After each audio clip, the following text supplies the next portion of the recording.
గౌరవనీయులైన చంద్రబాబు గారికి నేను చిన్నముషివాడ పెందుర్తి మండలం విశాఖ డిస్ట్రిక్ట్ నుండి మాట్లాడుతున్నాను. చంద్రబాబు గారు మరియు కూటమి ఇద్దరికీ కలిపి సార్ ఇది రిక్వెస్ట్ అనుకుంటారో లేకపోతే ఇది ఎలా ఉంటుంది అనేది నేను లాస్ట్ టైం నేను 2023+ మొన్న కూడా నేను ఒక వీడియో పెట్టాను. మీ పార్టీల కోసం జనాల్ని చాలా ఇబ్బంది పెడుతున్నారు సార్. నా ఇంటి తలుపులు తీసేసి ఎవరు పవన్ కళ్యాణ్ గారు చేసిన పనులకి అంటే అమ్మవారంటే కొచ్చా అని లేకపోతే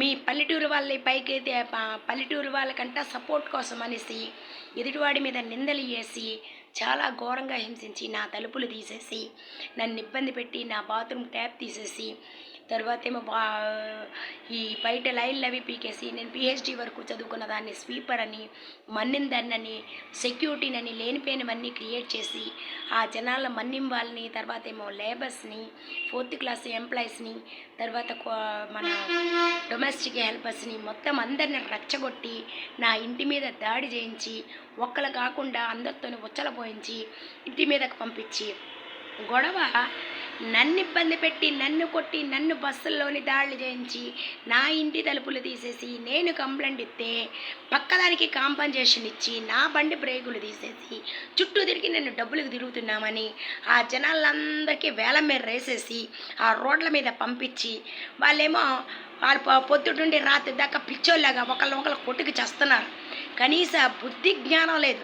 ఆ సూపర్ 6 అంటారు లేకపోతే మీరు గెలవడం కోసం కనీసం ఆ జగన్మోహన్ రెడ్డి గారు వాళ్ళకి ఇంటి దగ్గరికి వాళ్ళు అనుకున్న పథకాలు కానీ ఏవైనా ఇచ్చేవారు. ఆయన చేసిన 5 సంవత్సరాల రాజకీయానికి ఇంత ఘోరమైంది లేదు. 2 సంవత్సరాలు కరోనా అయినా ఒక్కల గుమ్మం దాటకుండా ఎవ్వరో బయట రోడ్డు మీద పిచ్చుక కూడా తిరగలేని అంత పరిస్థితిలో కూడా ఆయన అందరికీ ఇంటికి ఆయన ఇచ్చిన మాట ప్రకారం ప్రతి సంక్షేమ పథకం ఆయన ఇంటికి చేరేటట్టు చేశారు. మీరు సూపర్ 6 అని వీళ్ళకి దొంగ మాటలు చెప్పి వాళ్ళ శుభ్రంగా రోడ్లు ఎక్కించేసి వాళ్ళ ద్వారా ఓట్లు వేయించుకొని వాళ్ళ నానా శంకలు నాకించి ఒక అమ్మవారాన్ని ఎర్రపెట్టి అమ్మవారంటే కొచ్చాది తర్వాత ఏమో ఏలంబెర్ర పెట్టేసి వాళ్ళకి డబ్బుల కోసం తిరుగుతున్నారు.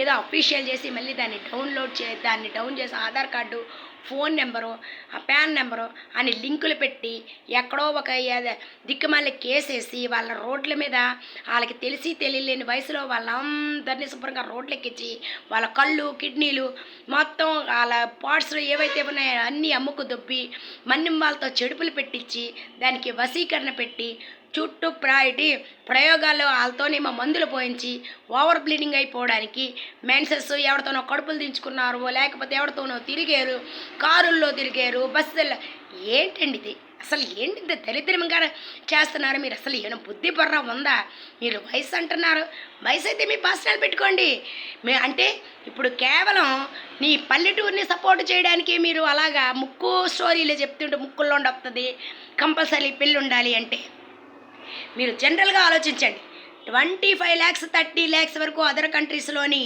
ఫ్యామిలీని వదిలి వర్క్ చేస్తున్నారు. ఆర్మీలో దరిదరిగా ఒక 3 lakhs పీపుల్స్ వర్క్ చేస్తున్నారు. నేవీలో దరిదరిగా కనీసం 3 లక్షలు 4 లక్షల దాకా వర్క్ చేస్తున్నారు. వీళ్ళందరూ కుటుంబాలను వదిలి 2 సంవత్సరాలు 3 సంవత్సరాలు ఫారిన్ కంట్రీస్లో 4 సంవత్సరాలు లేదా 10 సంవత్సరాలు కూడా చెప్పలేం. ఒక్కొక్కసారి పంపిస్తారు పంపించకపోతారు. అంటే వీళ్ళందరూ కంపల్సరీ ప్రతిరోజు మొగోడు ఉండాలి ముక్కు స్టోరీలు ఇవన్నీ చెప్తే వీళ్ళందరూ పరిస్థితి ఏంటండి? మీరు పెద్దవాళ్ళు అంటున్నారు ముసలి వయసుకు తెస్తామంటున్నారు కానీ ఇలాంటి పనులు ఏంటండి? అసలు మీకు వయసు ఉందా జ్ఞానం ఉందా? ఇది అసలు పద్ధతేనా? నీ కూటమితోని మీ జనాలకి నీ పవన్ కళ్యాణ్కి 4వ పెళ్ళం ఉందని చెప్పేసి ప్రపంచం మొత్తం కంపల్సరీ ఇలాగే ఉంటుందని ఆ ఎర్రిపోగులు చేసి వాళ్ళందరినీ చదువు సంధ్య లేని వాళ్ళందరినీ మినిమం జ్ఞానం లేని వాళ్ళందరినీ రచ్చగొట్టి వాళ్ళ మీద ఏమో సివిల్ కేసులు తర్వాత క్రిమినల్ కేసులు పెట్టేసి వాళ్ళ ఏమో శుభ్రంగా అవయవాలు కొట్టేసి వాళ్ళ హాస్పిటల్ పాలు చేసేసి వికలాంగు లిస్టులో చేసేసి వాళ్ళ అవయవాలు అమ్ముకు దొబ్బి వాళ్ళకేమో సూపర్ 6 అని ఒక ఏదో ఒకటి వాళ్ళకి చెప్పేసి చుట్టూ తిరిగి వాళ్ళ సంక్షేమ పథకాలు లేవు వాళ్ళ రోడ్లు ఎక్కేసి వాళ్ళ వికలాంగు లిస్టులో చేసేసి రోజు కొట్టుకు చావమని పొద్దుటి నుండి రాత్రి దాకా ఊరి మీద మీరు జనరల్గా ఆలోచించండి. జగన్మోహన్ రెడ్డి గారు ఉన్న టైంలో కరోనా టైంలోనైనా ఒక చీమ కూడా బయటికి రాలేదు. ఈవెన్ ఒక ఆశా వర్కర్తో పాటు కూడా కేవలం మెడికల్కి వెళ్ళి వచ్చి వాళ్ళకి సేవ చేయడానికి వెళ్ళి వచ్చిన రోజు తప్ప అలాంటి టైంలో కూడా జనాల్ని ఇంత ఘోరంగా హింసించిన రోజులు లేవండి. మీరు ఒక్కసారి ఆలోచించండి సార్. మీరు మీ 24 సంవత్సరాల మీ రాజకీయాలు లేదా 14 సంవత్సరాల రాజకీయాలకి లేదా మీరు వచ్చి ఇంకా వస్తారనగా ఒక 6 నెలల ముందు నుండి ఆ జనాలు శుభ్రంగా మెంటలు ఎక్కిచ్చేసి వాళ్ళ రోడ్లెక్కి కొట్టుకు చచ్చేటట్టుగా వాళ్ళ దయచేసి అంత ఘోరంగా ఉదయం 2 గంటల తెల్లవారి దగ్గర నుండి మొదలెడుతున్నారు. రాత్రి 12 అయినా 1 గంట అయినా పిచ్చి కుక్కలాగా తిరుగుతున్నారు. వాళ్ళు తిరిగి ఒకళ్ళ ఒట్లో కొట్టుకొని ఒకళ్ళు కొట్టుకు చచ్చి వాళ్ళు మీరు పెట్టే ఇటు పిచ్చి చేష్టల వల్ల ఆ పిచ్చి చేష్టల వల్ల మీరు చేసే పనుల వల్ల మీ ముక్కు ఆ స్టోరీ బూతులు మరి వచ్చితే ముక్కు పక్క స్టోరీల వల్ల అంత దరిద్రంగా జనాలు తయారు చేశారు. ఏమైనా అంటే బూతులు ఆడితే చదువుకున్నలు కాదు, మీరు రెడ్డీలు తిడతారు. దేనికండి తిడతారు? మీకు రావా? మిమ్మల్ని ఇబ్బంది పెడితే మీ ఇల్లు పడగొట్టి మిమ్మల్ని హెరాస్మెంట్ చేసి మీ మీద నిందలేసి మీకు లేనిపోయిన రంకంట కట్టి మీ ఆవిడికి కానీ మీ పిల్లలకు కానీ రంకంట కడితే మీరు ఊరుకుంటారా?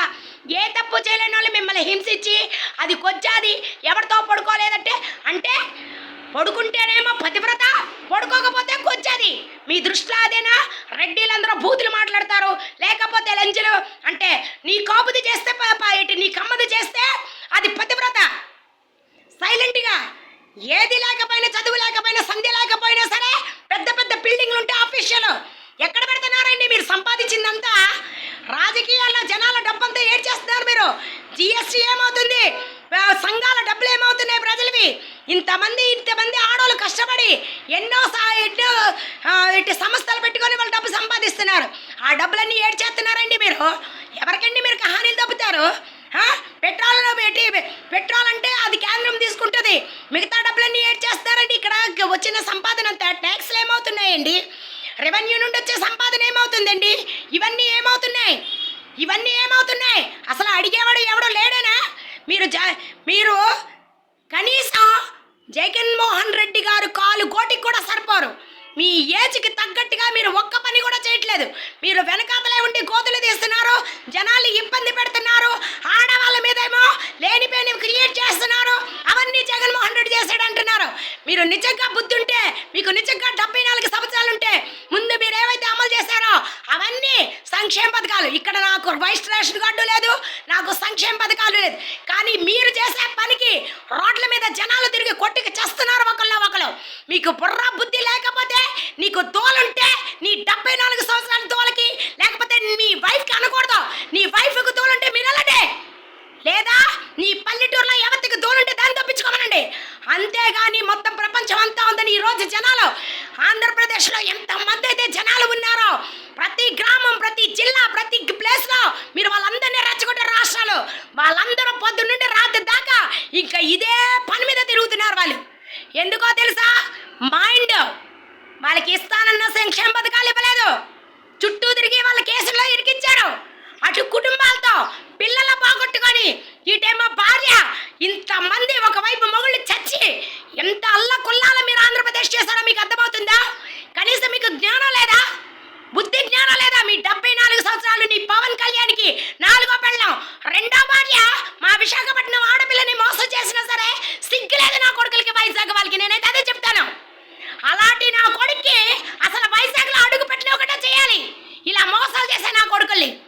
అది తప్పు ఎవరిది అంటే మా ఆంధ్రప్రదేశ్ వాళ్ళదే. బుద్ధి బుర్ర లేకుండా ఇకలో పక్కలో పిచ్చి నవ్వులు, పిచ్చి శాస్లో మెటకారంగా ఉందా అంటే చదువుకొని పిహెచ్డీ చేసే వాళ్ళంతా మీకు పనికిమాలి ఎదవలో, ఐఏఎస్లు ఐపీఎస్లు అంతా మీకు పనికిమాలి ఎదవలో. మీ కాలొత్తాలి, మీకు సెక్యూరిటీగా ఉండాలి అంటే బుద్ధి బుర్ర లేకుండా, అసలు చదువుకున్న వాడికి ఉద్యోగస్తులకు కానీ విలువ లేకుండా నీ పల్లెటూరు దానికి పడుచుకున్న దానికి 4 10 అంతస్తులు బిల్డింగ్లు కడతారు. ఎక్కడి నుండి వస్తున్నాయండి డబ్బులు మీకు? ఇంటి కథలు ఏమైనా చెట్లు మలుస్తున్నాయా? వాళ్ళకి డబ్బులు ఇవ్వడానికి వస్తాయా? జనాలకి డబ్బులు ఇవ్వడానికి రావా? బుద్ధి లేదా? మర్యాదగా ఒక్కసారి మీరు చేసే పని ఆలోచించండి. మీరు చేసే పనేటో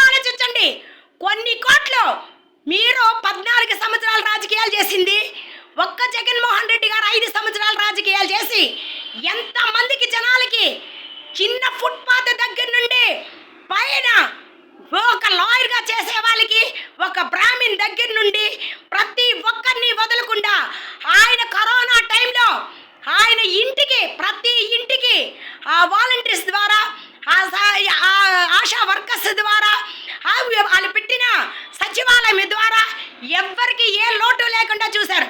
అలాగే టోల్ ఫ్రీ నెంబర్స్, దిశ చట్టమైన ఏదైనా ప్రతిదీ ఎక్కడ లంచం లేకుండా ప్రతి గవర్నమెంట్ ఆఫీసుల్లో కూడా వాళ్ళ సెక్యూరిటీ పెట్టి ప్రతి చోట మంచి జరిగినట్టే చేశారు.